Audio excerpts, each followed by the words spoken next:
The stars outside the window of the spaceship Ranger looked like tiny white candles in a sea of black. The ship moved slowly along the edge of a red and blue nebula, where most human ships never came. It was a quiet mission, just another scan of deep space for planets, minerals, or anything new. Leo worked as an engineer on the ship. He was not a soldier, not a pilot, and not a leader, but he was smart with machines, and he liked quiet places. While others joked and played games, Leo spent time alone in the comm room, watching data and listening to background noise. One night, while everyone else was asleep, Leo noticed something strange, a signal. It was small, hidden in the middle of the static sounds. At first, it sounded like a soft ticking noise, then a slow hum, then silence. He leaned closer to the speaker. The sound came again. It was not natural. It followed a rhythm, almost like music. He recorded it and played it back over and over each time. He changed the filters and cleaned the sound. After 2 hours, he heard it, a voice. It didn't speak in any known language, but it was soft, smooth, and calm. It didn't sound like a machine. It sounded alive. Leo didn't tell anyone right away. He knew what the others would say. They would laugh or say it was just space noise. But Leo had a feeling deep inside him. This signal was not random. Someone or something was trying to talk. The next day, Leo checked the signal again. It was gone. The following night, it returned. This time, it said his name. He froze. He listened again. Leo, a soft whisper. Not from any speaker in the room. It came only through the headphones. He checked every system. There was no voice in the logs, but he had heard it. He told the captain. Captain Bren was a serious man. He trusted Leo with machines, but not with strange stories. There's no source, the captain said. It's probably just echo from the nebula, interference. But it said my name, Leo replied. That's not possible, the captain said and walked away. Leo didn't argue, but he kept listening.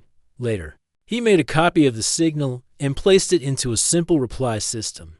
Just one word, health, and he waited. Hours passed. At midnight, a new message came. It was not just sound, it was a map.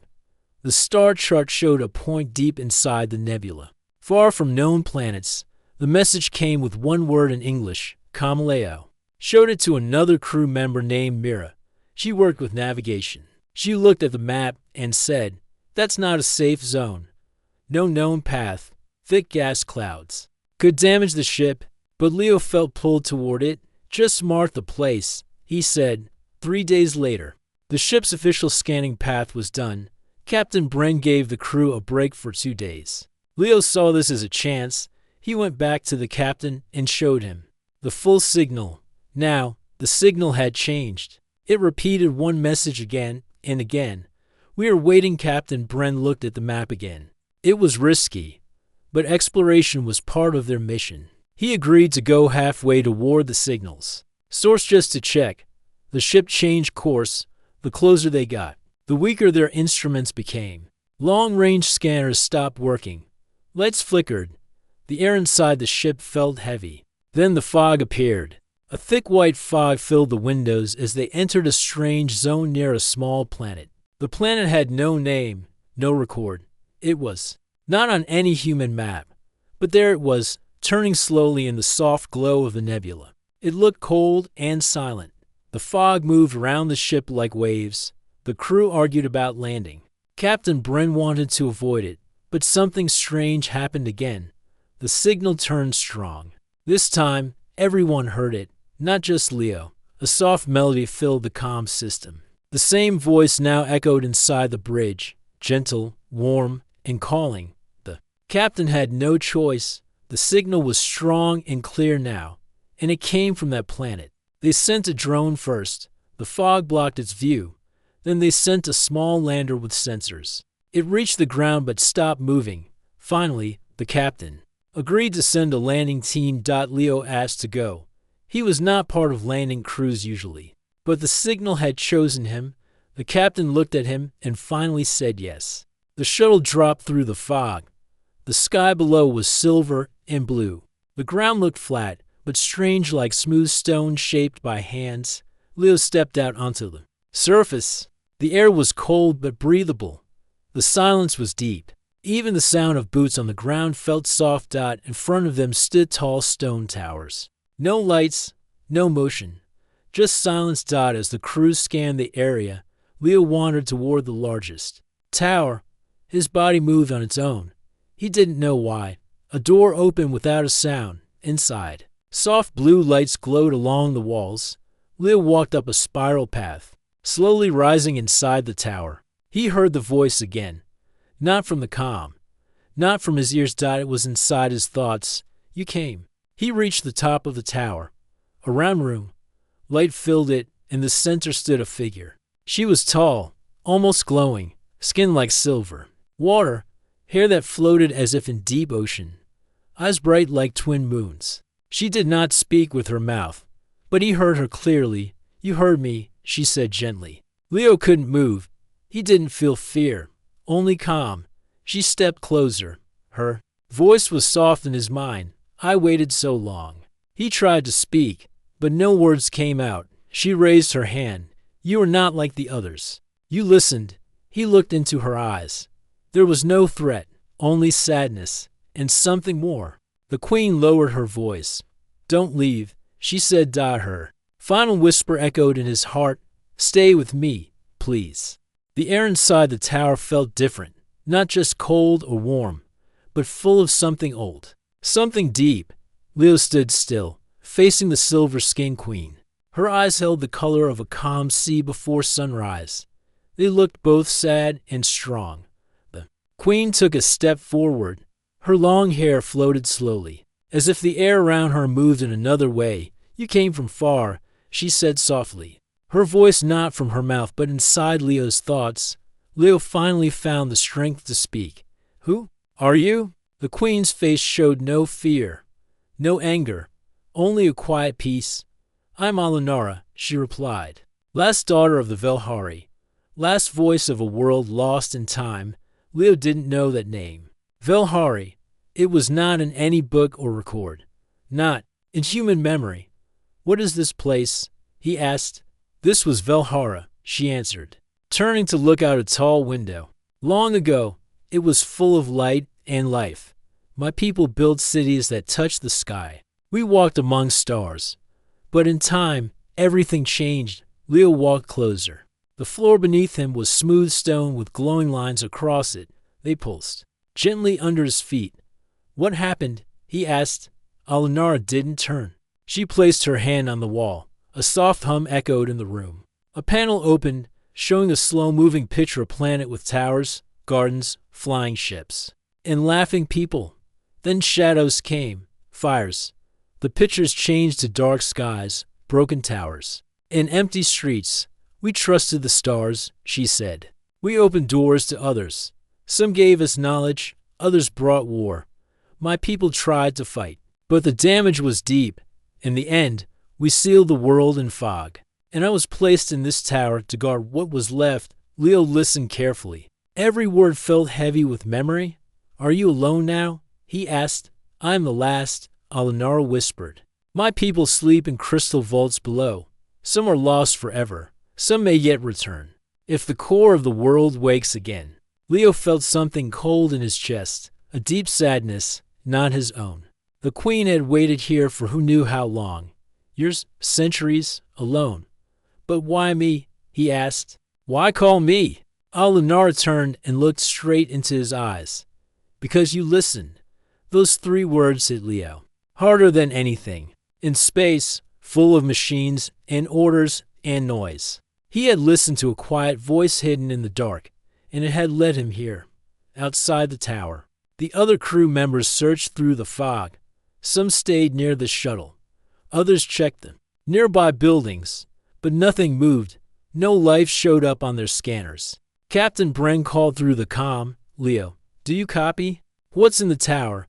Leo touched his wrist. Calm. There's someone here. Her name is Alinara. She's not a threat. There was silence on the other end. Leo, return to the shuttle now. The captain ordered. I need more time, Leo replied. Inside, Alinara stepped back. She touched a wall again, and the pictures changed this time. It showed a room filled with tall glass chambers. Shapes rested inside. People like her. They sleep beneath the stone, she said. If I can reach the core, I can bring them back. Leo saw something in her eyes. Hope, but also fear.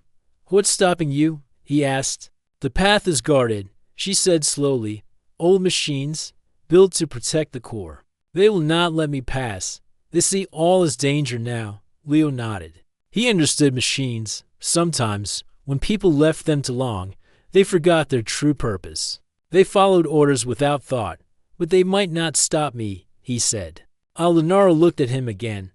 Maybe, she said, but it is not safe. If the machines see you as a threat, they will not show mercy. I'll take that risk. Leo said.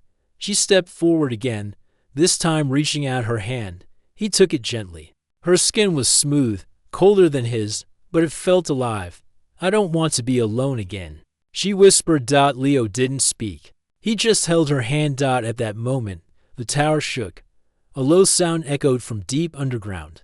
Alinara's face changed. She closed her eyes and spoke quietly. They know I have a visitor. The core stirs. Leo turned toward the stairway. We need to move fast. The queen guided him to the lower levels of the tower. Stone turned to metal. Lights grew dim. The walls showed strange signs, old writing, glowing marks. Leo couldn't read them. But Alinara moved with ease. Outside, the fog grew thicker. The captain called again. Leo, what's going on? The ship's systems are going dark. We're losing power. Leo stopped walking. He touched his wrist. Calm again. The planet is reacting to us. Something below is waking. Tell everyone to stay in the shuttle. Don't move toward the tower. Leo, get back here. Now. Leo paused. He looked at Alinara. She gave him a gentle nod. I'll return, Leo said, then ended the call. The path took them deeper underground. They reached a wide hall. Statues lined both sides, tall figures with robes, each holding a strange crystal. At the end of the hall was a door, sealed with blue light. Alinara placed her hand on the light. The door opened with a soft breath. Behind it, steps led down into darkness. This is the first gate, she said.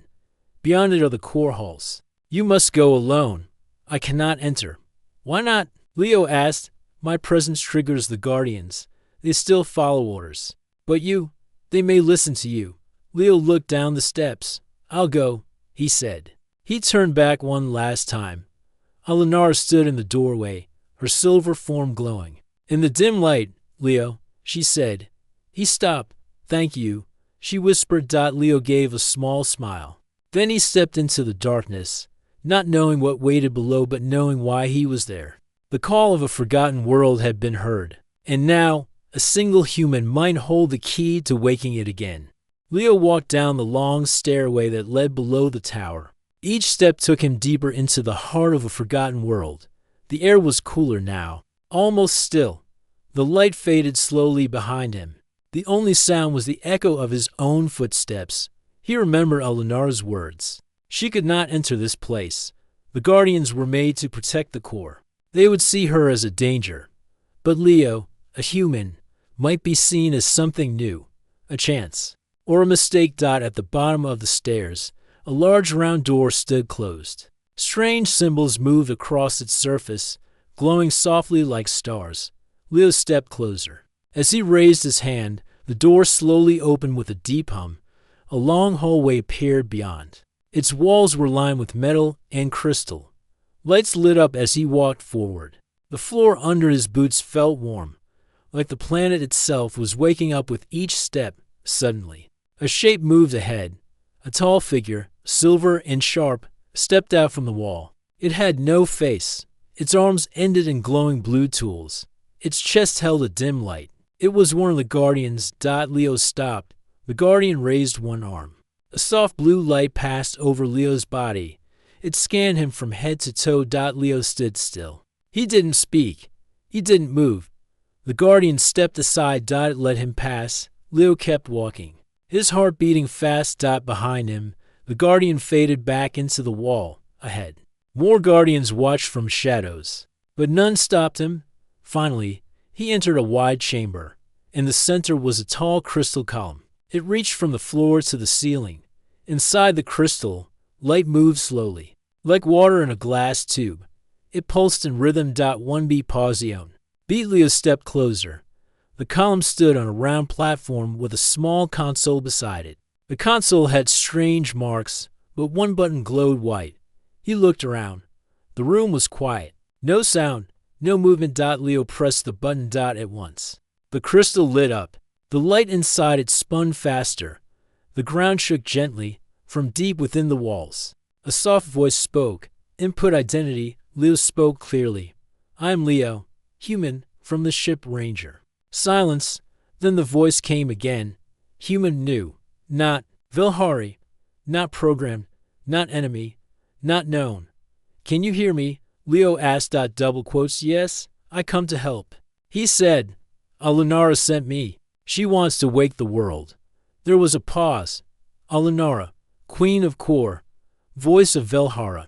Alive, yes, she's waiting. The lights around the room changed to soft gold. Why do you come? This world is broken. Memory is lost. Guardians protect. Why do you help? Leo stepped closer to the console. Because she's not just a voice. She's a person. And she's alone. The voice answered softly. Many turned away. You came. Why? Leo thought for a moment. Then he said, because I listened, I felt something, like she mattered. The lights inside the crystal slowed. The voice went quiet. For a few seconds, the room felt frozen. Then the crystal glowed bright blue. Core open, path clear.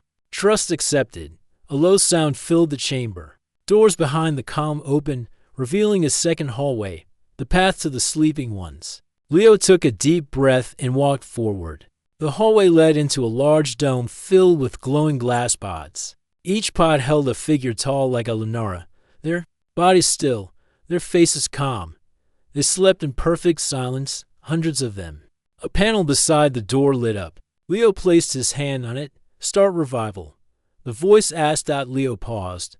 This was not a simple choice. Once started, he didn't know what would happen.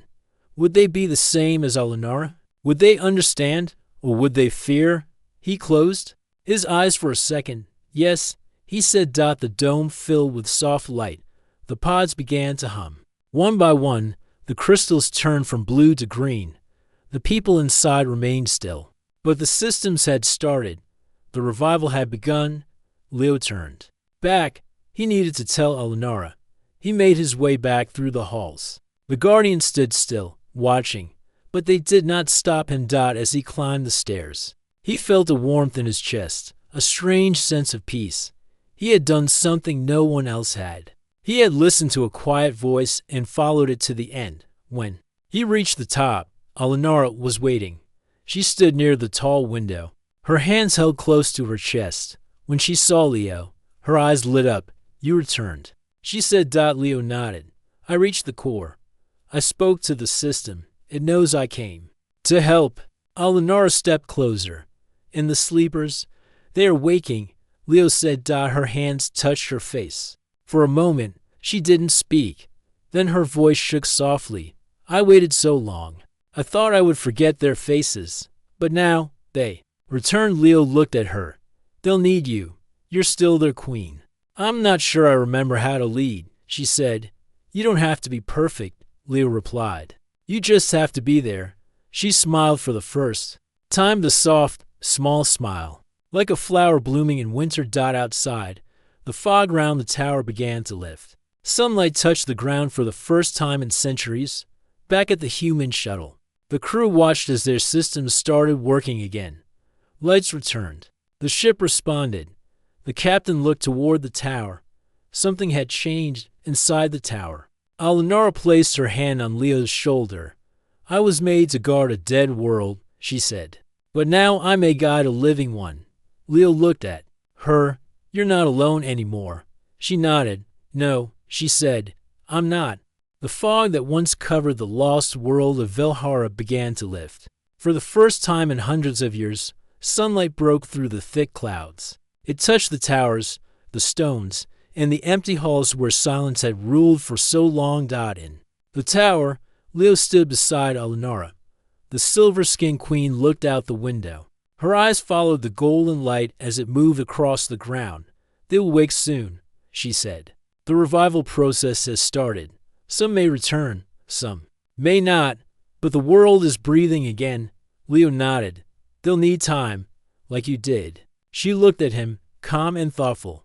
"You are the first voice I heard from the stars. You carry no crown, no weapon, but your steps brought change. Why?" Leo didn't have a perfect answer. "I think I was just ready to hear you. When no one else listened, I did." Before Alinara could reply, the tower trembled. A low sound came from the ground. It was deep, like thunder beneath stone. Leo turned to her quickly. "What is that?" She closed her eyes, searching through memory. Her voice turned heavy. "The sky core is opening, a system tied to the core below. It was built to protect the sleeping cities. But I fear it now sees danger. From us?" Leo asked. Alinara nodded. "From your ship. The guardians below accepted you. But the sky core is older. It follows the first laws. No starship may come close. If it feels threatened, it will act." Leo opened his wrist. "Calm, Captain Bren. Can you hear me?" The signal cracked but came through. "Leo, what's happening?" "The skies above us just turned red. Some kind of energy field is forming. We're getting warnings from the ship's system." "Are we in danger?" "Yes," Leo said. "You need to power down all weapons and engines. The planet's defense system is reacting. It thinks you're a threat." Captain Bren's voice was calm but tense. "Understood. We'll shut everything down. But if it fires on us, we won't have long." Leo looked to Alinara. "Can we stop it?" She turned toward the hall. "There is a control spire, hidden beneath the stone valley. If we reach it, we can speak to the system. But we must hurry. Once the red sky reaches full phase, it may not listen anymore." Without another word, they left the tower. As they moved through the open field, Leo noticed the fog was gone. The towers and statues looked clearer now. The ground felt warmer. But the sky was changing. Red light shimmered across the clouds. Strange lines of fire danced above the horizon. Behind them, the human shuttle remained still. "All lights off." The crew followed orders. No one moved. Alinara led Leo to a wide platform at the center of the valley. It looked like smooth stone. She placed her hand on a carved symbol. A soft click echoed. The ground opened. A circular platform rose from below, revealing stairs that led downward. "Are you ready?" she asked. Leo gave a firm nod. "Let's go." They entered the stairs. This passage was different from the course hallway. It felt older, rougher. Lights blinked slowly. The walls showed scenes of Battle Valhari's ships defending the planet. Fire across the sky, machines fighting machines. "These memories were placed here," Alinara said, "to remind those who came after. But none did." Leo followed closely. "What happened to the attackers?" "Driven away," she said. "But the damage remained. We trusted the stars. We were wrong. That is why the defense system was made to fear ships from the sky." As they reached the end of the stairs, a large gate stood ahead. It was tall, made of black metal. Symbols glowed across its surface. Alinara placed both hands on it. The gate did not open. Instead, a deep voice spoke. "Identify." Alinara spoke with strength. "Alinara, last queen of Velhara, accessing Skycore to protect returning people. Starcraft detected. Danger present. Lockdown in progress." Leo stepped forward. "The ship is peaceful. The engines are off. We came to help, not to harm." The voice paused. "Unknown being. Human. Unmarked. I walked through the core." Leo said, "The Guardians accepted me." The system listened. Silence filled the hall. Then the gate began to open. A soft path of light appeared. They walked together into the control spire. The room was circular, filled with glowing panels in floating shapes. At the center stood a tall crystal spike, humming with red light. Alinara placed her hand on the base. The system must be calmed before it reaches final phase. A display appeared in the air. It showed the sky turning red. A timer blinked beside it. Only a few minutes left. Leo looked at the controls. Tell me what to do. Alinara moved fast, her fingers dancing over the lights. We must show the system that your ship is not hostile, that your voice is part of the world now. Leo reached for the panel. What if it still sees us as danger? She looked at him.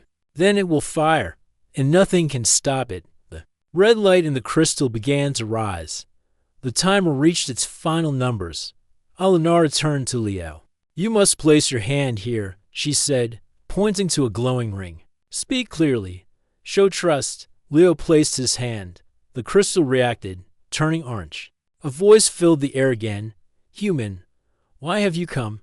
I came because someone called, Leo said. I came to listen, not to take, not to destroy. This world is pain, but it also is life. It needs time. It needs peace. You stand beside the last queen. Do you protect her? Yes? Do you accept the bond with this world? Leo looked at Alinara. She gave a slow nod. Yes, he said. I do. The crystal pulsed once, twice, then turned gold. The red skies began to fade. The timer stopped outside. The fire lines across the sky broke apart. The clouds returned to blue. On the ship, lights returned. Systems began to respond normally. Captain Bren's voice came through the comm again. Leo, the energy field is gone. We're safe. What did you do? Leo smiled. We just reminded the planet that not all visitors bring harm. Alinara stepped forward and touched the crystal. A soft wave of energy passed through the chamber. It knows now, she said, that the past is not the only path. They left the spire and returned to the surface. The valley looked brighter. The towers glowed with new light. Alinara turned to Leo. Her voice was softer now. Thank you for standing beside me. He looked at her and said, I won't leave you. Not while this world still needs hope. And as the sun touched the top of the tower, Velhara began its first full day in the light again. The sun rose higher over the valley of Velhara. Golden light touched the old towers, and the world began to feel alive again. The red sky was gone, and peace returned to the air. Leo stood beside Alinara on the high stone steps outside the tower. Her silver eyes looked out over the land, her long hair moving gently in the morning breeze. The Sky Corps listens now, she said softly, but the true work lies deeper. The heart of Velhara is still locked.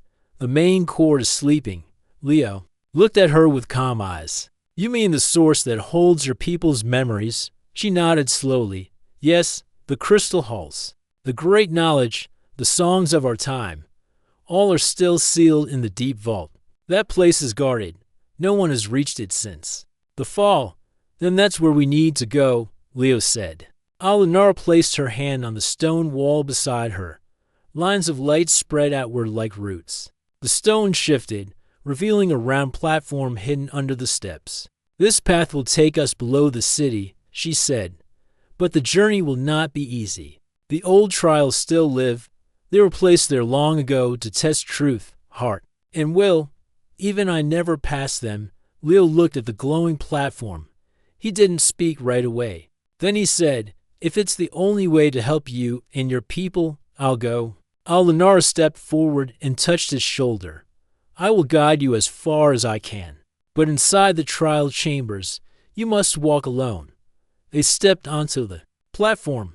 It lowered gently, taking them underground. The light from above faded. Round them, the walls glowed faint blue, covered in flowing shapes and symbols as they descended. The silence grew deep. After several minutes, the platform stopped. A wide stone gate stood before them.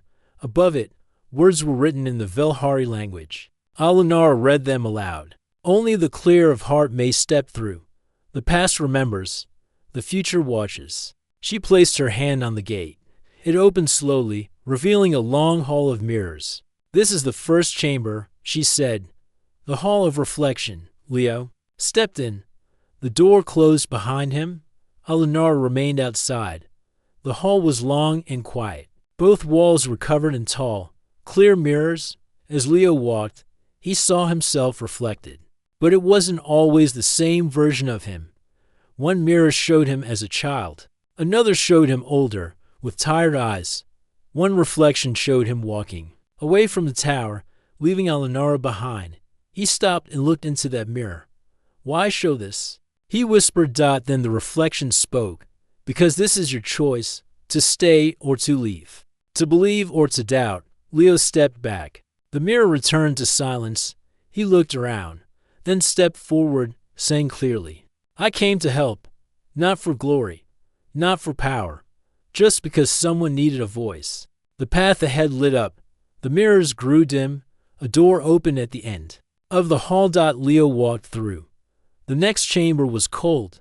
The floor was glass, and beneath it, dark shadows moved. A voice filled the room. Not Alinara's, not the core's. It was deep and old. Second trial, the test of fear. Suddenly, the lights dimmed. The shadows below rose. They formed into shapes, machines, fire, broken faces, falling ships. Leo stood still. The shadows spoke. You are alone. You will fail. She will forget you. The stars will forget you. The ground shook under his feet, but Leo didn't move. I've heard worse, he said. Fear doesn't guide me. I came because I chose to. I'm not afraid to stand alone. The shadows paused, then one by one, they faded. The glass floor turned clear. The door had opened. Leo walked through. The third chamber was dark and warm. A soft light glowed from the ceiling. In the center stood a stone table. On it, a crystal floated. Inside the crystal, he saw a soft image of Alinara standing in the tower window. The voice returned. Final trial. The weight of choice. Two paths opened. One to the left, glowing bright, wide and easy. One to the right, narrow, broken, and dim. A sign appeared above each path. The left read, Return. Be safe. Let others carry the burden. The right read, Continue. Alone. Unknown. For her. Leo didn't stop. He turned to the right and walked forward. The ground was rough. The lights flickered. But he kept moving. The voice spoke again. Softer this time. You chose the harder way. For someone not your own. Why? Leo answered with no hesitation. Because she believed in me. And now I believe in her. A bright light filled the chamber. The ground stopped shaking. The broken floor turned smooth. Ahead, a tall door opened. Leo stepped into a round chamber filled with white light. In the center stood the main core of Velhara, a giant crystal tower. Spinning slowly, humming with a soft sound like a song, cymbals floated in the air. Soft whispers filled the space. He walked to the crystal. A small panel appeared. He placed his hand on it. The crystal glowed bright. Heart accepted, the core said. Revival process complete. Memory vaults unlocked. City awakening. The ground shook gently. Not with danger, but with power. Above, lights spread through the walls like rivers. Leo turned to leave. When he reached the top of the trial chambers, Alinara was waiting. Her face showed more emotion than ever before. You passed, she said. Leo nodded. The city will wake. The knowledge, the memory, it's all coming back. Alinara took his hand. You have done what no one else could. Together, they stepped out onto the platform. Above, the towers of Velhara began to shine again. Lights returned to the windows. Roads lit up with soft color. The world below their feet was no longer lost. Leo looked at her. What now? Alinara answered. Now, we begin again. The valley of Velhara was changing fast. What had been silent and cold now buzzed softly with life. The towers glowed brighter every hour. Strange machines hummed quietly, moving like they had a purpose again. Leo stood near the base of the great tower with Alinara. The light from the crystal core above bathed her silver skin in a warm glow. She looked more alive now, less like the lonely queen he had met before. The world wakes, she said, her voice full of wonder. My people will soon rise. Leo smiled. You brought them back. Alinara looked away briefly, her expression softening. I did not do this alone. You were part of the key. Together, they walked through the valley where statues and old buildings now held small gardens of glowing plants. The fog was completely gone. The sky was clear and full of stars. Are you ready for what comes next? Leo asked. Alinara nodded. We must prepare. The sleepers will wake confused. The world they left behind is not the same. Suddenly, a soft sound came from the tower entrance. A figure stepped into the light. It was a Velhari, a tall woman, with silver hair and eyes that shone like stars. She looked at Alinara and then at Leo. Sister, she said softly. Alinara's eyes filled with tears. You have returned. Leo watched in silence. The two queens embraced. The new arrival looked at him. You are the first human I have met, she said. Our queen speaks of you often. Leo nodded, feeling honored and humble. We must show them kindness, Alinara said, turning to her sister. But first, we must learn. The world changed while we slept. Days passed as more Velhari awoke from their crystal chambers. Each one stepped carefully into the light, curious and cautious. They asked questions about the stars, the ships, and the humans who had come to save them. Leo spent many hours talking with them. He told stories about Earth, about people and places they had never imagined. The Velhari listened with wonder. But not all was calm. Some Velhari feared the changes. Some thought the humans might want to take their world. Alinara held meetings, speaking gently to her people. We cannot live in the past, she said. The stars are wide and open. We must find new ways. Together. One evening, as Leo walked through the gardens, he saw Alinara standing alone, looking up at the stars. He joined her quietly. What do you think? He asked. She smiled softly. I think we are at the beginning of something new. But it will not be easy, Leo nodded. Humans know that feeling well. They stood in silence. Then Alinara took his hand. Stay with me, she whispered. Not as a guest, but as a partner. Leo looked into her eyes. He saw hope, sadness, and strength. I will, he said. The next weeks were filled with rebuilding. Velhara's machines came to life, fields grew green, and knowledge returned. The bond between the Velhari and humans grew stronger. One day, a small fleet of human ships arrived at Velhara's orbit. Captain Bren stepped onto the surface. He smiled when he saw Leo and Alinara together. You did well, he said to Leo. Alinara greeted the captain with grace. Thank you for trusting us. Together, they planned new missions, trade, and exploration. Velhara was no longer lost. It was reborn. At night, Leo often sat near the crystal core with Alinara. They watched the stars, dreaming of the future. Velhara was a new light in the galaxy, and Leo knew this was only the beginning. The stars shone brightly above Velhara. The night sky was clear and filled with promise. Leo stood on a hill near the great tower. Beside him stood Alinara, the alien queen whose voice had called him across the stars. The world around them had changed. Where once there was silence, now there was sound, the quiet hum of machines waking, the soft murmur of the Velhari people beginning their new life. Leo looked at Alinara. Her silver skin glowed softly in the moonlight, and her eyes held a calm strength. We have come far, he said quietly. Alinara smiled. Farther than I dreamed possible. Thanks to you. Leo shook his head. You did the hard work. I just listened. She reached out and took his hand. Listening is the greatest strength. You heard the call when others ignored it. They stood together, looking at the small city growing below. Lights twinkled where ancient towers were repaired. Gardens bloomed with glowing flowers, and new machines moved smoothly along the roads. The Velhari people were waking fully now. Families reunited after long sleep. Children laughed and played. The old stories were told again, and new stories began. Captain Bren arrived with the human crew. They had come to support this new world and learn from it. He greeted Leo warmly. You brought hope here, the captain said. Velhara will be an important place in the galaxy. Leo nodded. It already is. But Leo also knew challenges would come. Not all worlds were kind. Not all stars shone softly. Yet, here, at Velhara, a new chance had begun. One evening, Leo and Alinara walked through the gardens. The air was cool, filled with the scent of glowing flowers. They stopped near a small fountain, its water shining like liquid silver. Alinara looked at Leo and said, I have waited a long time for this moment. to not be alone, to have someone beside me who believes. Leo smiled gently. You are not alone now. I will stay. Together, we can face whatever comes. She leaned close. Her voice was a soft whisper. Stay with me, please. Leo held her hand tightly. I will. As the night deepened, the stars above watched silently. The lost world had been found again. The alien queen had found a friend. And a new dawn was rising for both. The galaxy was wide and full of mystery.